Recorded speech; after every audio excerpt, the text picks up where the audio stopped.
welcomes the remarkable voice of Jessica Lynn as she brings the heartland with a little rock and roll.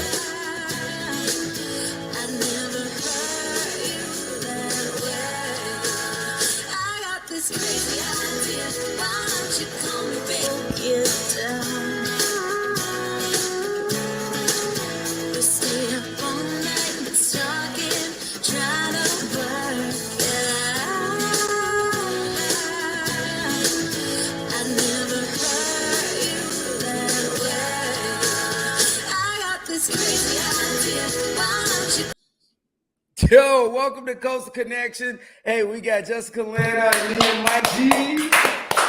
Welcome. Oh, Mike, I had to get my little swirl on, man, because I was all into it. Because, Jessica's hail from New York, and we're going to find out whether she's a Giants fan or the other fan, the Jets, or we'll find out if she's a Dodgers fan well, no, excuse me, not the Brooklyn Dodgers. My bad, I was history there. Going back to the Boston Red Sox or a Yankees fan. But before we get started, Jessica, we want to say, hey, thanks for coming on Coastal Connection with me and Mike G. Appreciate you. Thank you. Thanks for having me. All right. That was it. So you're asking the wrong person about sports. So go ahead, say whatever you want. I have no idea. I'm loving it. All right. So help me out here because you do a little bit of rock and roll. So I'm definitely gonna need to know what your rock and roll influences are. But how did you, being a girl from Brooklyn, get into country music? Because I'm from Louisiana, so I gotta understand how I can listen to a little country music. But and I know a lot of people in northern New York are big into country music. So what really made you thrive to ride that line? Because you be jamming on that guitar, girl, and we're gonna show a little bit of that videos later. So what got you into country music, and then how do you work in your blend between rock and roll and country music? Oh, thanks. Well, it's kind of an interesting story. So I was born in Brooklyn, New York, and I grew up in Westchester, New York. And I was always a rock and roller my whole life, but always loved all styles of music. My biggest influences growing up were every night I would be listening to The Temptations, then move over to Journey, and then I would move over to Glenn Campbell, and then I would move over to the Beach Boys, to Al Green, I listened to literally everything.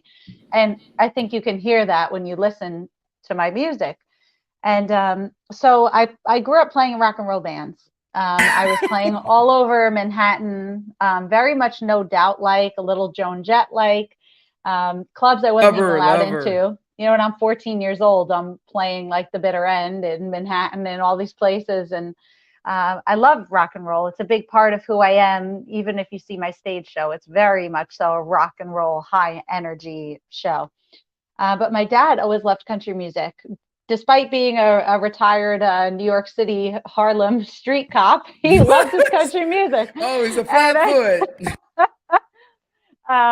And so he always had it on in the house when I was growing up. And I loved the stories of country. And I started to, of course, get my favorites, and I started really listening and writing it. And when I was about 18, the rock and roll thing it didn't feel right in my heart anymore. I'm a big believer of following your gut. And I had a band, but the band was me. I was writing all the music. I was doing all the bookings as a teenager, like all this stuff. And it was just the face of a band. And of course, they were all kids. I was a kid, but I never had that kid mentality. I was always very adult. Like, this is my dream.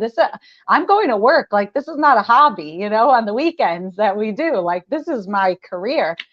And they just didn't feel the same way. So we're actually very close to a big record deal that the other teenagers had literally taken away from me with some poor decisions and just a lack of dedication.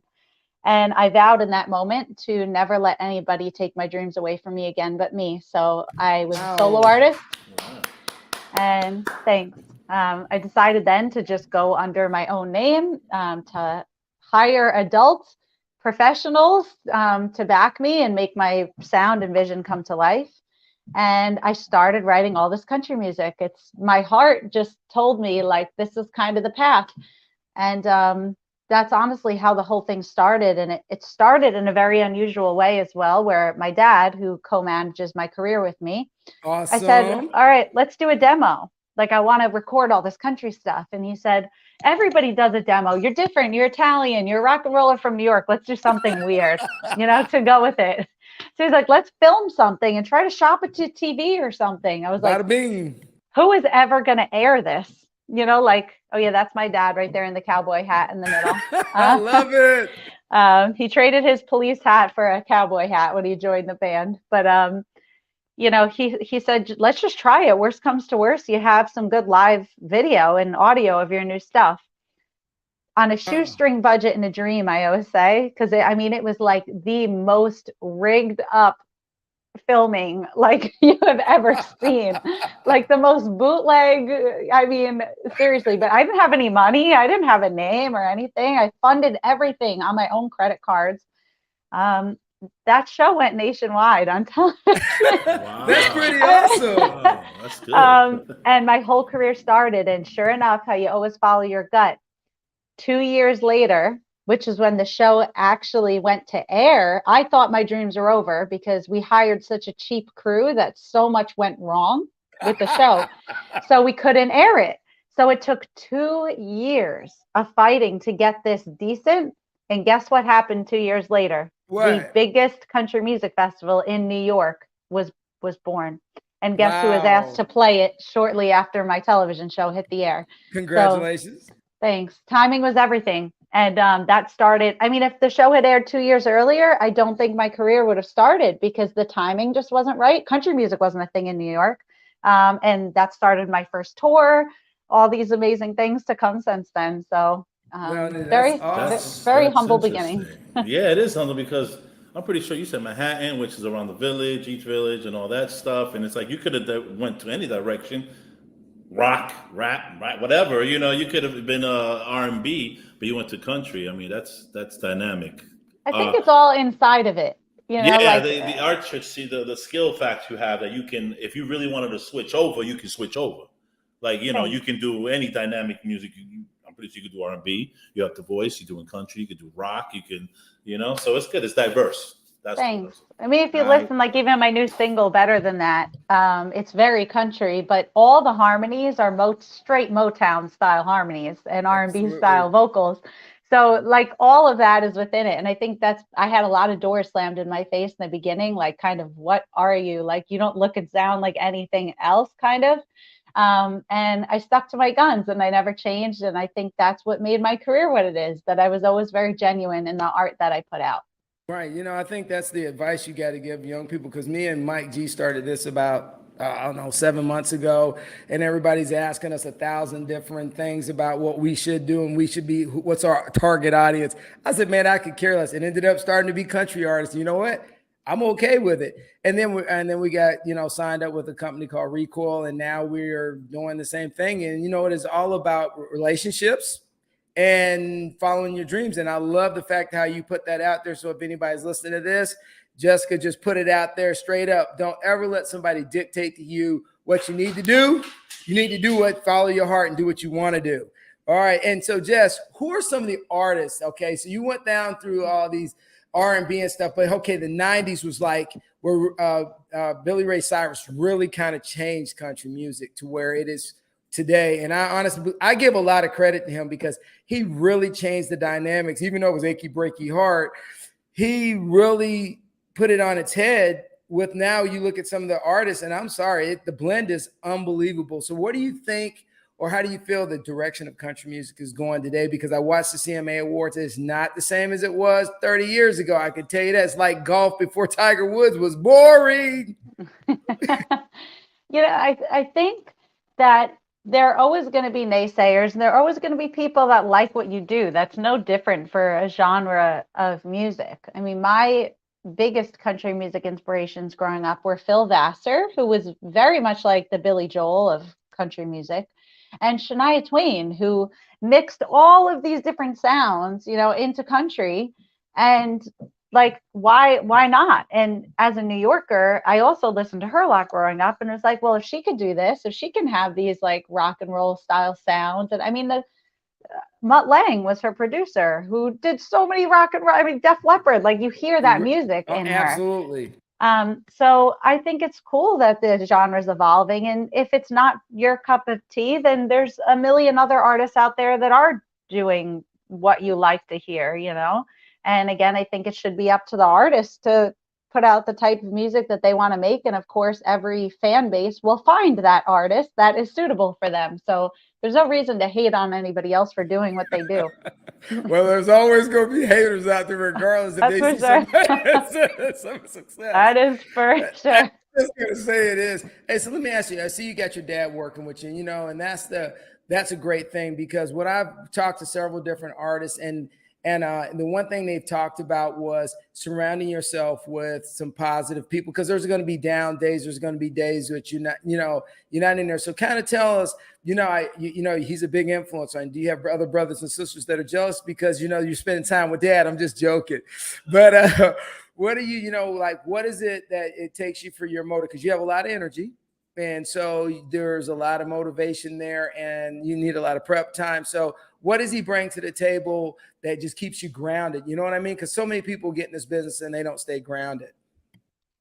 Well, interestingly enough, it's not just my dad. So the background singer is my mom, and my husband is the lead guitarist. And, it's a family affair. It is. We have just bought my dog Audrey on as stage manager, and eye candy for on stage. And my band has actually been with me 10 years. So awesome. From that very first bootleg TV special, they stayed with me. So we are all a huge family. I mean, these are people we spend every holiday together. I mean, we are not just a band, we are a family. We have been through some serious ups and downs together. And they always believed in me. I owe everything to them. They're the reason I was able to go out and tour and do all these things, because when I didn't have money and I didn't have a name, who was sitting next to me in that rickety old van going to Tennessee? They were. And if I didn't have those people, I would never be where I was today. It was never, oh, well, what am I getting paid? It was like, yeah, let's do it. Like, I see what can happen here. Well, that makes you down true earth, man. That's that makes you down, and that's what makes you genuine. There's so many people when they're asked to get on a podcast or do something, and I apologize for cutting you off, but I just wanted to get in there and say this to you.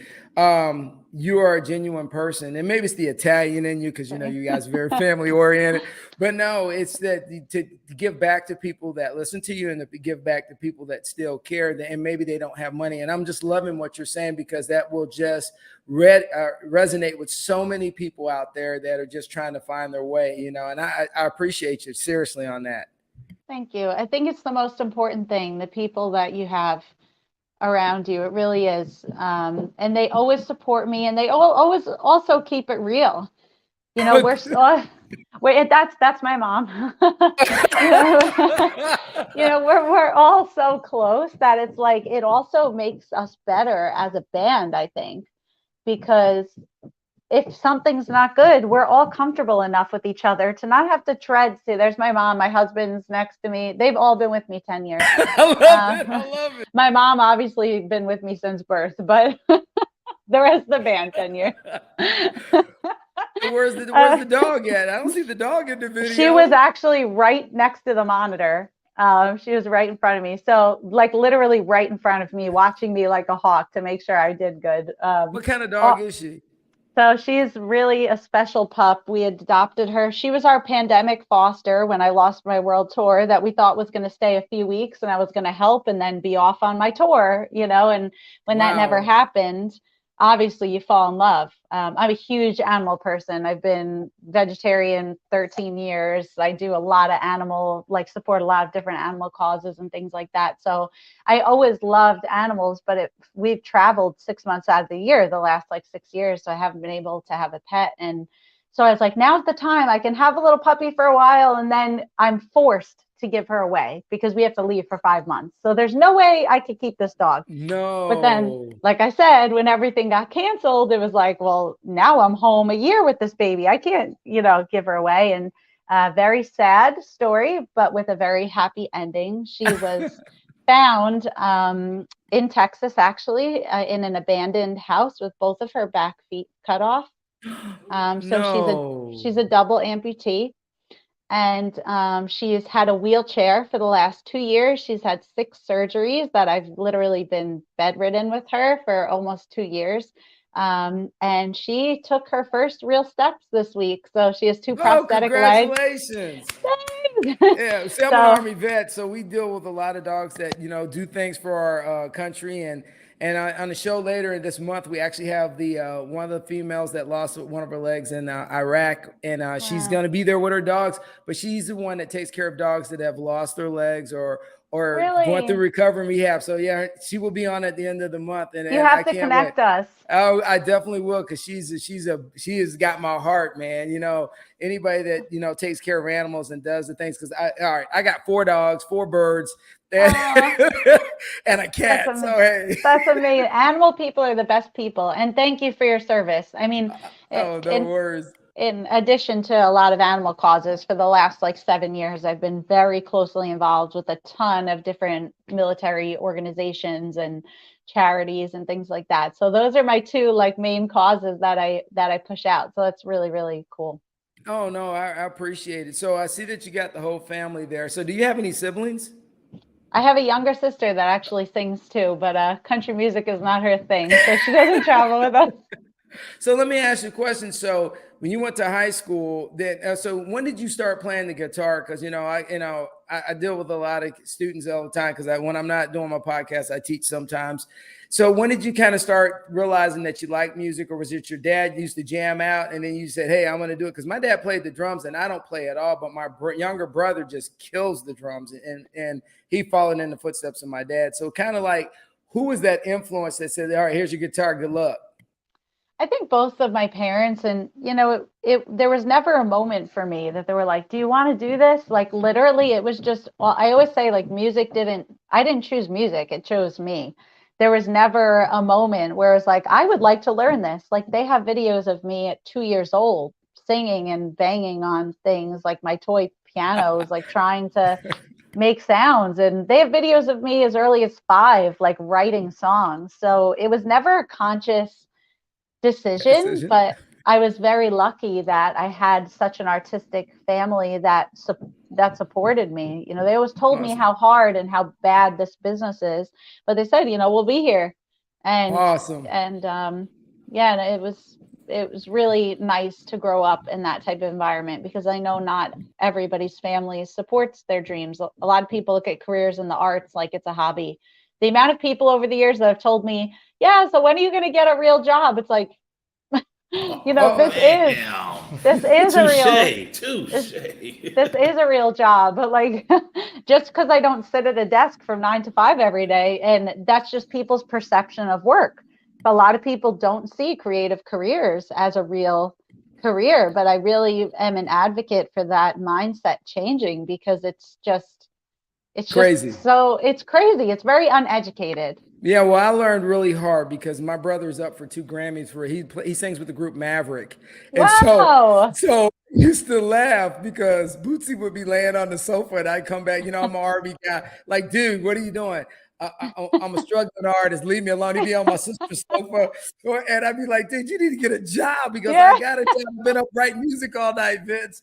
And so I have eaten crow because his song hit the Billboard chart. So he has a Billboard mic now, and one song went to number 3, and his album was at number 8. Oh yeah. So I had to eat crow now, so that outfit is now official.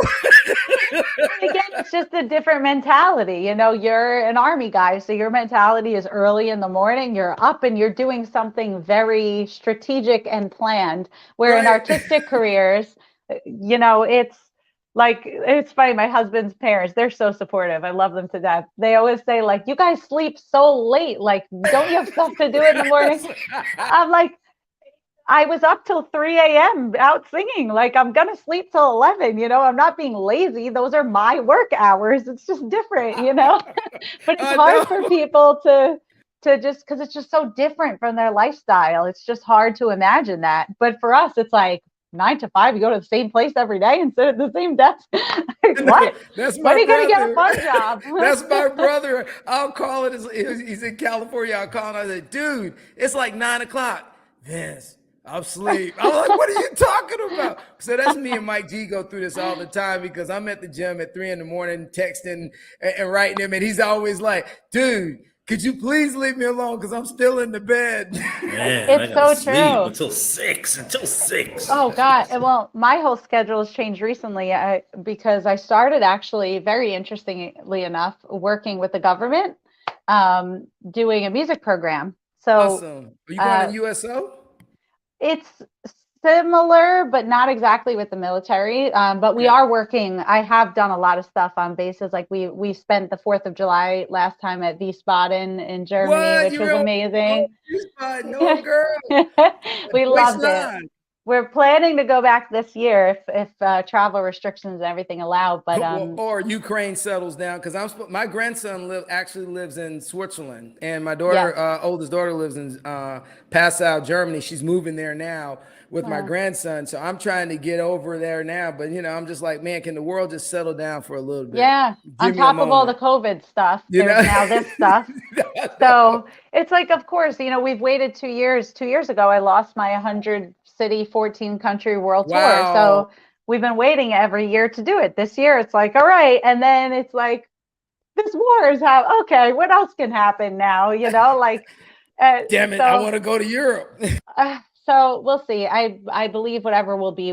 But when we were in Lithuania on tour a few years ago, the embassy was there, and I was like, "This is so cool! I want to meet the Americans." So we go over to their booth, and they were like, "You would be really perfect for this program that the State Department does called American Voices." Where Absolutely, I know it. You do?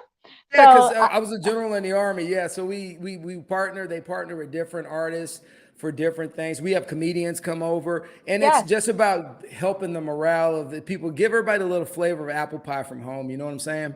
Yeah. So I've been working with them since 2020 and all virtually so far, unfortunately, but it's also been wonderful. And they actually just hired me to teach my own music business course in succeeding in the music business as an Wow. independent artist for students all over the globe. So I've been teaching in Indonesia, and they are 12 hours ahead. So my day's been starting at 6 a.m. So now I got those regular people hours for everyone. Uh-oh. Hey, don't do that. It might bleed off on Mike G, man. Don't do that to him like that.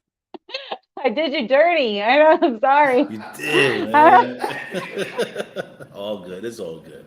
It's all good. Oh, Jess, you're killing me, man. It's too funny.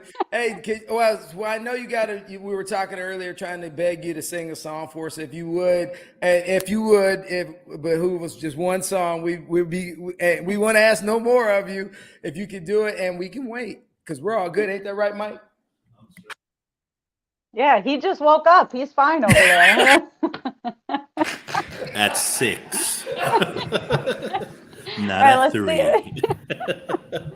Let's see. I'm going to unplug my headphones so you can hear the guitar. So let's hope the audio doesn't cut out. Let's see. Okay. You guys hear me? Perfect. Yeah. Okay. Okay. So let's see. I just got to tune up. I was not prepared. Let's see. Oh, that's okay. I do have all my equipment here, though, which is good. Just got to tune up. It's been so cold here in New York that my instruments have not been happy. They've been fluctuating. The heat goes on, and then they're warm again, and then. Okay, let's see.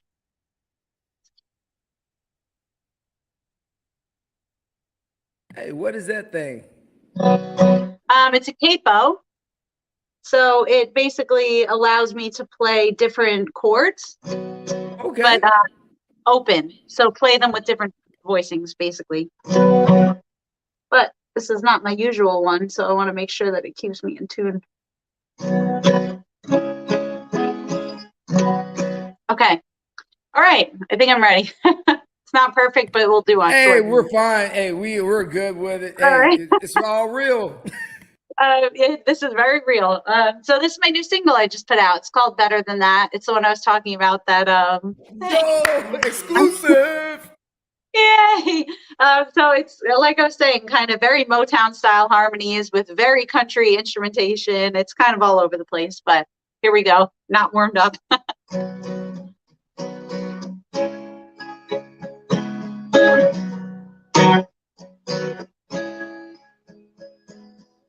Here you are, 2 a.m. Knock, knock on my door again. You want to talk about her, telling me she's just mad that it ain't that bad. Things could be worse. You say you're happy, she's the one for you. This is me you're talking to. I know we're better than that. Oh yeah. She's not the one for you, the one that's gonna love you back. Boy, can you tell me just how many times we're gonna do this till you realize I know we're better, Love it. better than that.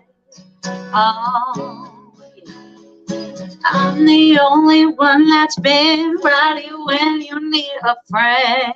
You wanna talk about love?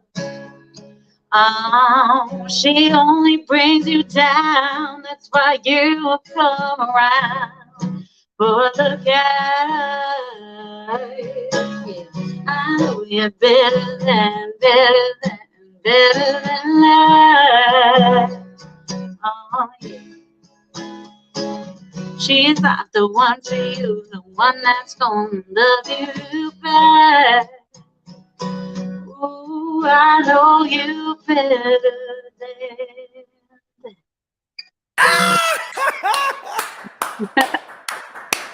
Girl, that was a point. Nice job. Nice job. Nice job. Nice. You got the rust out of the guitar. It's like that fire came out. That was good though. Very good. Good show. Thank you. We appreciate that. My pleasure. We put you on the spot. We're like, sing us a song. Please sing us a song. We always got to beg, man. We're always begging. You know, as they say in Motown, as they always say, you know, you got to keep begging, man. It's old Motown, old tunes from back in the 70s. Hey, Jessica, I really appreciate you coming on today. And me and Mike wanted to kind of end the show because we know you're busy, and I saw your schedule, and you know you are packed full of things going on. And you know what? And I appreciate you taking the moment and the time. So if you could give any advice to any young person before we hang up here and show your video at the close out the show, what advice would you leave your imprint in the sand for one young person if you had to give anybody advice? Because I always tell people sometimes only one person will listen to you, but maybe that one person needs the one that needs to hear it. My advice would be to always be yourself. I mean, there's 1,000,001 people out there in the world, but there's only one you, and your one you comes with so many different special talents and skills and quirks. Even those little things are all things that are going to make people connect with you. But like I said, when I first started in this business, I had so many no's. I still have so many no's, you know, because people just have to get who you are. But when they get who you are, that's going to be the right person. And things that I thought were my greatest hurdles wound up to be my greatest assets because they're what made me me. And I think that's so important to hold on to. I mean, not so much of my career is because I stayed true to the style of music that I make. For example, if I had listened to that guy in Nashville years ago that said I needed to sound just like everything else on country radio, I would have lost that rock and roll side of me, which is what opened the doors for Europe. So there's so many things that, even things that seem so terrible, like me losing that record deal when I was a kid. I wasn't ready for that. I look back now and I'm like, oh my gosh, like, thank God I didn't do that then, because I had so much more to learn and to grow. And maybe I wouldn't have stayed me, because you have all these different voices talking at you, telling you what to do. And everything comes at just the right time, and just the right people come at the right time that are made for you. And like I said, your skills, your genuine being will determine your right path. Don't ever change it to fit somebody else's path. It's not meant to be. What's meant to be will be, always. I love it. Well, I guess now I kind of know if I ever do my pen pal movie for the general that met the pen pals, I know who to call to get a song for the movie. Hey, Mike? Ooh. Ideas, Love that. ideas, ideas. Yeah, hey, relationship. Steve Jobs said relationships are built by associative thinking. Yeah, you were gonna ask Mike, but he's sleeping, so Until six. Until give me until 6. he wasn't Not available. You 3. got that voicemail. Oh my God. You guys are so great. Hey, so with that being said, Jessica, we always say, hey, Mike, how we do it? Keep it rolling. And let's see her video, man. Bring it in, man.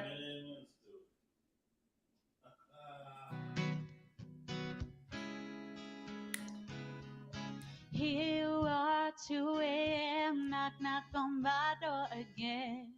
You want to talk about her, telling me she's just mad that it ain't that bad.